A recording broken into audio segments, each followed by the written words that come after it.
जन्माष्टमी वाले इस लंबे वीकेंड के बाद निफ्टी किस दिशा में गति करेगा वो जानने की सबको उत्सुकता है। आज के इस वीडियो में हम पूरा एनालिसिस करेंगे, डिफरेंट इंडिकेटर्स, प्राइस एक्शन और न्यूज वर्ल्ड की प्रमुख घटनाओं के साथ हम पूरा एनालिसिस करेंगे। लेकिन उससे पहले हम देखेंगे कि ब्रॉडर मार्केट यानी कि दुनिया के प्रमुख इंडाइसिस क्या बोल रहे हैं। सबसे पहले बात करते हैं डाउ जोन्स इंडस्ट्रियल एवरेज की। जी हाँ, अमेरिका का ये प्रमुख इंडेक्स, उसकी बात हम करें तो आपके सामने ये शानदार चार्ट नज़र आ रहा है कि पिछले कुछ दिनों में, पिछले एक साल में अच्छी खासी अपवर्ड मूवमेंट देने के बाद एक लिमिटेड रेंज में डाउ जोन्स ट्रेड करता रहा और जुलाई महीने में एक टॉप बनाने के बाद उसने अपने प्रीवियस लो को तोड़ा और नया लोअर लो बनाया। लेकिन उसके बाद अगस्त 24 से अगर आप देखें, 8 अगस्त 24 से आप देखें तो constantly up move Dow Jones दे रहा है और अब वो जिस पॉइंट पे है वो बिल्कुल अपने प्रीवियस हाई यानी प्रीवियस ऑल टाइम हाई के करीब है। यानी कि करीब करीब उसने अपना previous high, all time high तोड़ ही दिया है। याद रखिएगा चार्ट पैटर्न, ध्यान से देखिएगा। और अब हम देखेंगे यूरोपियन मार्केट्स में देखें तो डेक्स इंडेक्स अपने ऑल टाइम हाई के बहुत करीब चल रहा है और अपने लोअर लो से काफी बढ़त हासिल कर ली है। इसके साथ ही देख लेते हैं दुनिया भर के मार्केट्स। देखिए यूएस के सारे मार्केट्स यानी कि डाउ जोन्स, S&P 500, नास्डेक, सारे इंडेक्स बुलिश हैं, very bullish, very bullish, bullish. इसी तरह से यूरोपियन मार्केट देखें तो वो भी एक बहुत ही ट्रेंडिंग बुलिश जोन में है। एशियन मार्केट में भी देखें तो शांघाई कंपोजिट के अलावा सारे ही indices bullish, very bullish trend में है। और अभी 27 अगस्त 2:36 का लाइव चार्ट निफ्टी का देखें तो आप देख सकते हैं कि निफ्टी अपने ऑल टाइम हाई के बिल्कुल करीब पहुंच चुका है। जी हाँ, ये बिल्कुल लाइव चार्ट है। आज का जो चार्ट है 25,046 पे चल रहा है, जो कि अपने लाइफ टाइम हाई से बेहद नजदीक है। अब हम इसे देखेंगे दूसरे इंडिकेटर के साथ। तो यही निफ्टी चार्ट को हम देखेंगे डिफरेंट इंडिकेटर्स के साथ और ये पता करने का प्रयत्न करेंगे कि निफ्टी आखिर आने वाले समय में किस दिशा में जा सकता है। सबसे पहले ट्रेडर्स का फेवरेट RSI को अगर हम देखें तो अभी भी RSI कॉन्स्टेंटली एक अपवर्ड मूवमेंट में है और बोला जाता है कि 60 से 70 की ओर जाने वाला RSI, 60 से 70 की ओर जाते हुए RSI में अगर हम निवेश करें, उस समय पे निवेश करें तो वो सफल होने के चांसेस बहुत ज्यादा रहते हैं।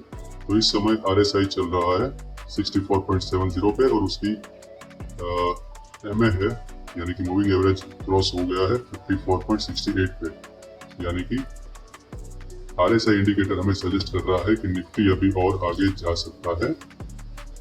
लेकिन अगर यहाँ पे आप देखिए कि निफ्टी ने अपना पिछला हाई का लेवल अचीव कर लिया है। ठीक है, निफ्टी अपने पिछले हाई के लेवल तक आ गया है और वहां पे वापस ये वाली कैंडल बनाई है, आप देख रहे हैं डोजी कैंडल बनी है। लेकिन उसी समय RSI जो है उस लेवल तक नहीं पहुंच पाया। यानी कि यहाँ पे RSI में डाइवर्जेंस हुआ है। RSI ने लोअर हाई बनाया है, ना ही सेम लेवल पे है, ना ही हायर हाई बनाया है।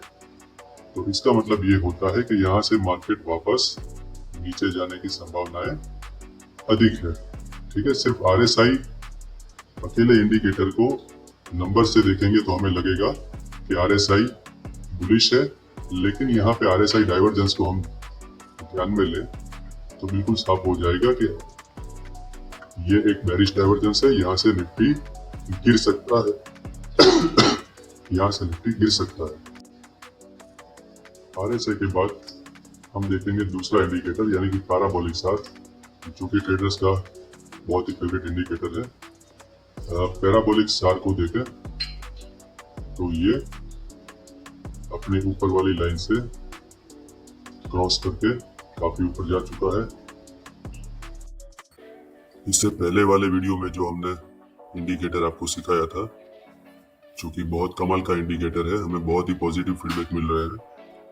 काफी सारे दर्शकों ने बताया है कि इस इंडिकेटर से ट्रेड करके उन्हें इंट्राडे और स्विंग ट्रेडिंग में गजब का फायदा मिल रहा है। तो उस इंडिकेटर को अगर देखें तो वो हमें बाय का सिग्नल दे रहा है।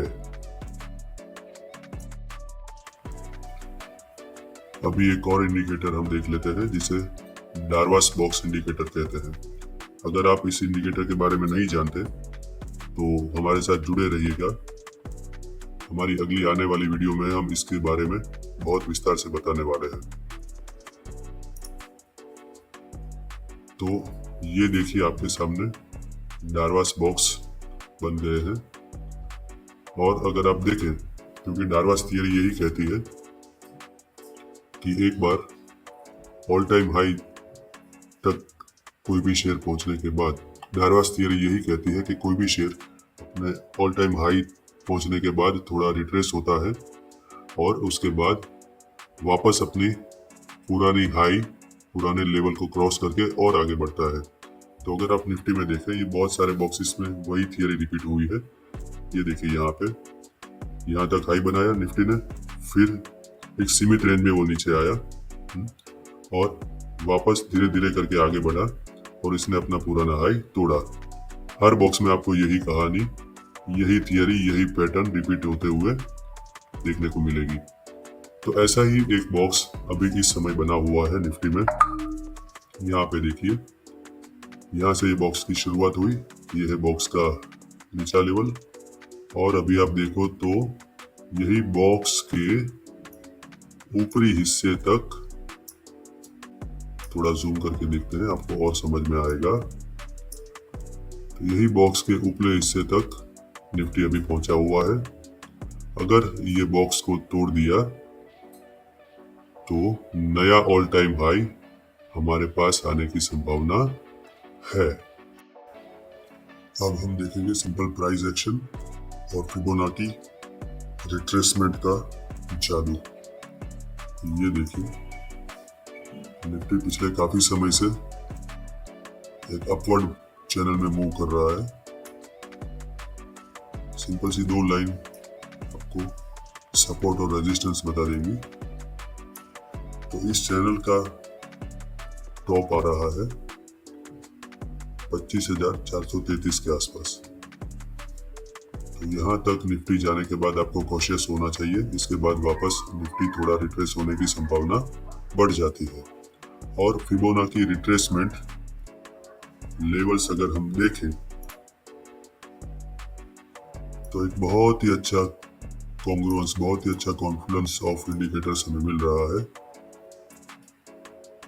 ये देखिए, आज का निफ्टी का जो क्लोजिंग है वो बिल्कुल, ये देखिए, आज का निफ्टी का जो क्लोजिंग है बिल्कुल एक की लाइन पे हुआ है, यानी कि 25,078 के बिल्कुल पास में। ये नीचे कहां तक गिर सकता है, तो ये 0.786 है वो पहला सपोर्ट लेवल है, जो कि है 24,824। और अगर वो तोड़ा तो उसके बाद 24,625.8 ये फिबोनाची लेवल के सपोर्ट लेवल रहेंगे। इसके बीच में भी सब लेवल आते हैं, पर जो फिबोनाची थियरी जानते हैं वो समझते हैं कि यही सबसे बड़े लेवल है, यही लेवल्स है जो ज्यादातर मार्केट में मैटर करते हैं। और प्राइस एक्शन इन्हीं लेवल्स के आसपास होता रहता है। और अगर बढ़ने में देखें, अगर ये लेवल क्रॉस कर लिया तो उसके बाद क्या सीधा 25,810 आएगा? नहीं, बीच में जो रहेंगे लेवल्स हम देख लेते हैं।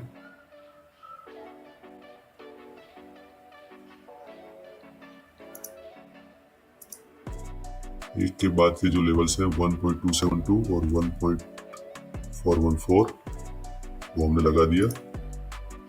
अभी हम देखते हैं।